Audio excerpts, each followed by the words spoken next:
રાજ્યમાં હાલ ડેન્ગ્યુએ હાહાકાર મચાવ્યો છે।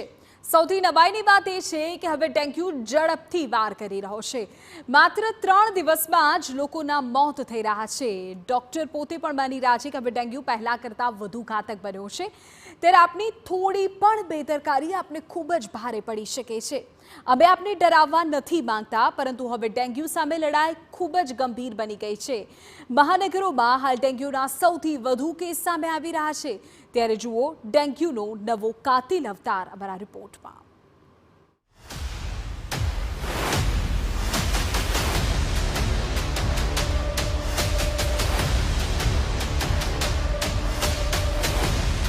ડેન્ગ્યુનો ડરામણો અવતાર।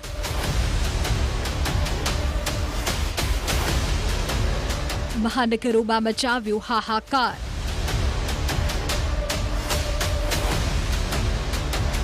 ત્રણ દિવસમાં જ થઈ જાય છે મોત।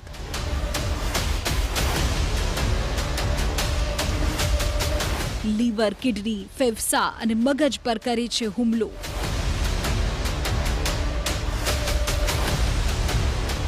ડેન્ગ્યુથી રહેજો સાવધાન।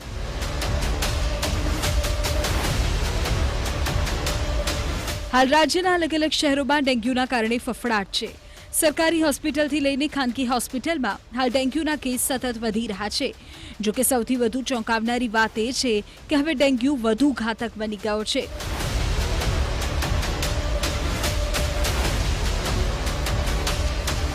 સામાન્ય રીતે ચોમાસામાં એટલે કે સપ્ટેમ્બરમાં મચ્છરજન્ય અને એમાં પણ ખાસ ડેન્ગ્યુ મલેરિયાના કેસમાં સતત વધારો થતો જોવા મળતો હોય છે। છેલ્લા 3-4 વર્ષની સરખામણીએ આ વર્ષે પેટર્ન બદલાતા ડેન્ગ્યુ વધુ ઘાતક બન્યો હોવાનું તબીબો માની રહ્યા છે। માત્ર એટલું જ નહીં, ડેન્ગ્યુના લક્ષણોમાં ઘણા ફેરફાર જોવા મળી રહ્યા છે। આ વખતે સામાન્ય તાવથી શરૂ થઈ ડેન્ગ્યુની અસર લીવર, કિડની, ફેફસા અને મગજ સુધી પહોંચે છે। જો બેદરકારી દાખવવામાં આવે તો મોતના મુખમાં પણ ધકેલી દે છે।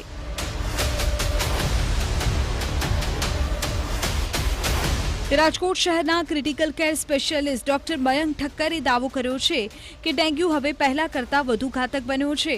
શરૂઆત સામાન્ય તાવથી થતી હોય છે। તાવની સાથે સાથે માથું દુખવું તેમજ શરીર દુખવું જેવા લક્ષણો જોવા મળતા હોય છે।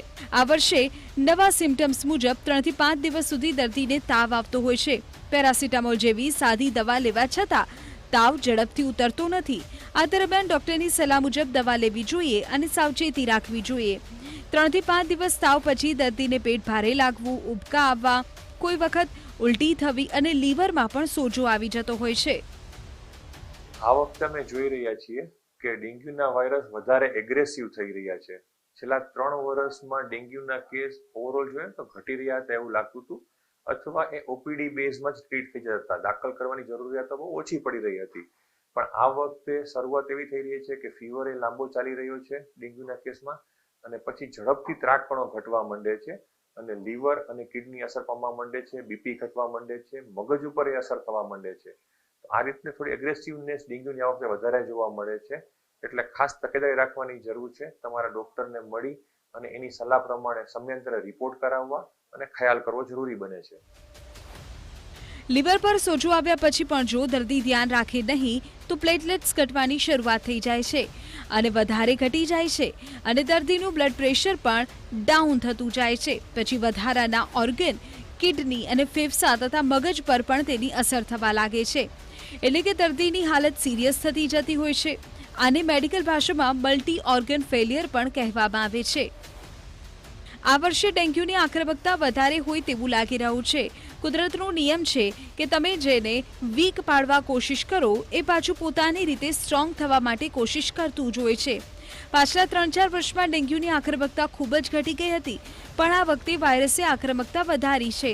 આક્રમકતા વધવાને કારણે તાવ લાંબો સમય સુધી રહે છે, દર્દીના પ્લેટલેટ્સ કાઉન્ટ ખૂબ વધારે ઘટી જાય છે, લીવર પર સોજો આવી જાય છે અને બ્લડ પ્રેશર પણ ઘટવા લાગે છે। આના કારણે આ વખતે ફ્રિકવન્ટલી ડોક્ટરને મળતા રહેવું હિતાવહ છે। ડોક્ટરની સલાહ મુજબ રિપોર્ટ કઢાવવો, પછી એને દેખાડી દવા લેવી અને પૂરતો આરામ કરવા દર્દી માટે હિતાવહ છે। આ 10 થી 15 દિવસ સુધી વધુ ને વધુ પ્રવાહી પીવાનું રાખવું જોઈએ, જેનાથી ડેન્ગ્યુની આક્રમકતા ઓછી થઈ શકે।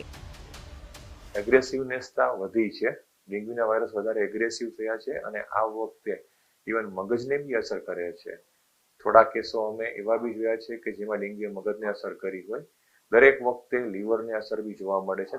મોટાભાગના કેસમાં આ વખતે લીવરને અસર જોવા મળે છે. અને ડેન્ગ્યુ શોક સિન્ડ્રોમમાં એટલે બીપી ઘટવાના કારણે મલ્ટી ઓર્ગન ફેલિયરના કેસીસ આ વખતે જોવા મળી રહ્યા છે. અને ખાસ આ વખતે વધારે જોવા મળે છે ત્રાટપણો ખૂબ ઝડપથી ઘટે છે. શરૂઆતના દિવસોમાં એ 1.5 લાખ 2 લાખ હોય અને સડનલી સીધા 70,000 સીધા 30,000 અને પછી 5-6 હજાર એવી રીતે ખૂબ ઝડપથી ઘટી રહ્યા છે. એટલે રેગ્યુલર રિપોર્ટ કરતા રહેવું જરૂરી છે અથવા તમારા ડોક્ટરને ડેઇલી અને ખાસ કરીને ડેન્ગ્યુનો તાવ જ્યારે ઓછો થવા માંડે ને એના પછીના શરૂઆતના પીરિયડમાં ત્રાટપણો વધારે ઘટે છે અથવા વીકનેસ વધારે ફીલ થાય છે ત્યારે રેગ્યુલર ચેકઅપ કરી લેવું જરૂરી બને છે જેથી આની ઘાતકતાને ઓછી કરી શકાય અથવા જે બધા અવયવો ઇન્વોલ્વ થાય છે એને ક્યાંક રોકી શકાય. એકવાર આ અવયવો ઇન્વોલ્વ થવા માંડ્યા ને પછી ડેન્ગ્યુમાંથી બચાવવા બહાર કાઢવા ખૂબ ડિફિકલ્ટ થઈ જતું હોય છે. વખતે મૃત્યુઆંક પણ વધતો જોવા મળી રહ્યો છે. ડેન્ગ્યુએ પોતાની આક્રમકતા વધારી છે અને આપણી પાસે ડેન્ગ્યુના વાયરસ માટે સ્પેશિયલ કોઈ દવા નથી જેને આપણે આગળ ફેલાતું રોકી શકીએ.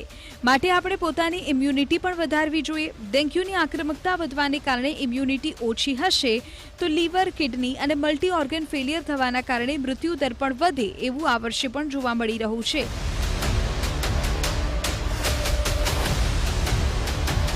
હાલ મહાનગરો ડેન્ગ્યુની ગિરફ્તમાં આવી ગયા હોય તેવું લાગે છે. ડેન્ગ્યુના કેસ સતત વધી રહ્યા છે. અત્યાર સુધી સરકારી ચોપડે નોંધાયેલા ડેન્ગ્યુના કેસની વાત કરીએ તો અમદાવાદમાં 1,390 કેસ, વડોદરામાં 362 કેસ, રાજકોટમાં 424 કેસ, સુરતમાં 234 કેસ. આ તો સરકારી આંકડા છે. ખાનગી હોસ્પિટલમાં જે દર્દીઓ દાખલ થયા છે તેઓનો તો કોઈ જ હિસાબ નથી. એટલે ડેન્ગ્યુથી બચીને જ રહેજો કારણ કે હવે ડેન્ગ્યુ જીવલેણ છે. સુરતમાં એક મહિલા તબીબ પણ ડેન્ગ્યુનો ભોગ બની અને માત્ર 3 દિવસમાં જીવ ગુમાવ્યો. એટલે એક વાત સ્પષ્ટ છે કે હવે ડેન્ગ્યુ પહેલા કરતા વધુ ઘાતક અને જીવલેણ બની ગયો છે. રાજકોટથી મોહિત ભટ્ટ સાથે બ્યુરો રિપોર્ટ TV9.